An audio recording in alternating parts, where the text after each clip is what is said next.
going back to BED, one of your patients described it like this. I remember with shame having eaten my son's entire birthday cake, all decked out in a legal theme, before he and his friends got home from school for the party. I had to run to the store and buy a generic, undecorated sheet cake just so they would have cake. I have never felt so ashamed. When the urges would come over me, nothing, not even disappointing my son, could stop me. I mean, this sounds like an incredibly stressful and shameful disorder.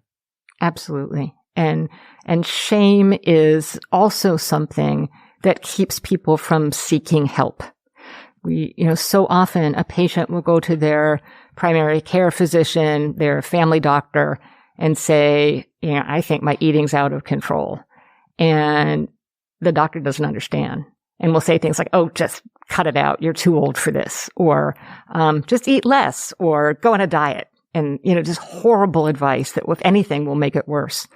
And so it's hard for them to come forward and explain what they're doing. And that story that you just told, that just devastates people. And that happens all the time. I had another patient who she was always in charge at her workplace of cleaning up. After parties or meetings or whatever. And often she would find herself being the last person there. And she was just eating off of other people's plates because the drive to eat was just so strong.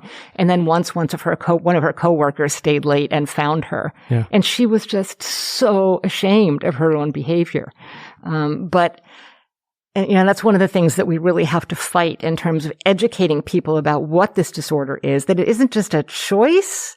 This is a biologically driven behavior, and it's nothing to be ashamed about. It's something to be treated.